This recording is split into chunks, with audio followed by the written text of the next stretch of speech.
আমাদের প্রত্যেকের ছোটবেলা ঈশপের নীতিকথামূলক খরগোশ ও কচ্ছপের গল্প শুনে কাটলেও আমরা অনেকেই জানি না বিশ্বের প্রাচীনতম সরীসৃপ গোষ্ঠীর একটি অংশ হলো কচ্ছপ।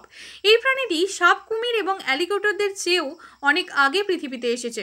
পরিসংখ্যান বলছে পৃথিবীতে এই জীবগুলির আগমন ঘটেছে ডাইনোসরের সময়কাল থেকে 200 মিলিয়ন বছর আগে। বিশ্বজুড়ে প্রায় 300টির বিপন্ন প্রজাতির কচ্ছপ থাকলেও বর্তমানে প্রায় 129টি প্রজাতি বিপন্ন। শান্তি ও ধৈর্যের প্রতীক হিসাবে কচ্ছপকে বিবেচনা করা হয়। পৃথিবীর সবথেকে প্রাচীন জীব এই কচ্ছপ পরিবেশের ভারসাম্য রক্ষা করে এবং আমাদের সুস্থ ও স্বাভাবিক জীবনযাপনে সহায়তা করে। এই কচ্ছপ সম্পর্কে মানুষকে অবগত করতে এবং প্রকৃতির অন্যান্য জীবের পাশাপাশি এই জীবের প্রতি সম্মান দেখানো এবং তার সম্পর্কে জ্ঞান বৃদ্ধির জন্য 2000 সালে আমেরিকান টর্টয়েস রেস্কিউ নামক প্রতিষ্ঠান এই কচ্ছপ দিবসের সূচনা করেন। তখন থেকেই সারা পৃথিবী জুড়ে 23শে মে দিনটি কচ্ছপ দিবস হিসাবে পালিত হয়ে আসছে।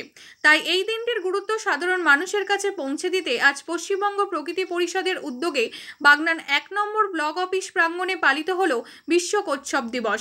উপস্থিত ছিলেন হাওড়া জেলা পরিষদের বন ও ভূমি কর্মাধ্যক্ষ মানস কুমার বসু, বাগনান 1 নম্বর সমষ্টি উন্নয়ন আধিকারিক মানস কুমার গিরি, বিশিষ্ট সমাজসেবী চন্দ্রনাথ বসু, সন্দীপ ঘোষ, হরেন্দ্র সিং, পরিবেশ কর্মী ও খালোর গ্রাম পঞ্চায়েতের সদস্যা ঝিন্দন প্রধান, চিত্রশিল্পী সৈকত খাড়া, বন্যপ্রাণ সংরক্ষণকারী চিত্র প্রামাণিক সুমন্ত দাস, ইমন ধারা প্রমুখ।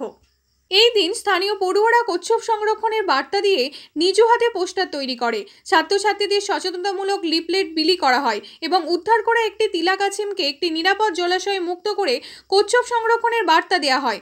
পাশাপাশি বিডিও অফিস প্রাঙ্গণে পরিবেশ রক্ষার বার্তা জানিয়ে একটি চারাগাছও রোপণ করা হয়।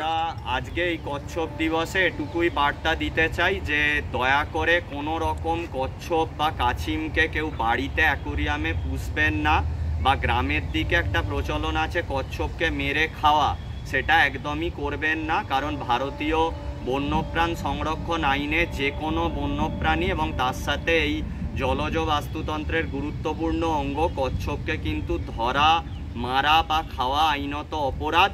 এবং আপনারা যদি এলাকায় কোথাও কোনো কচ্ছপ বা কাছিম পান তাহলে নিকটস্থ জলাশয়ে আপনারা মুক্ত করে দেবেন।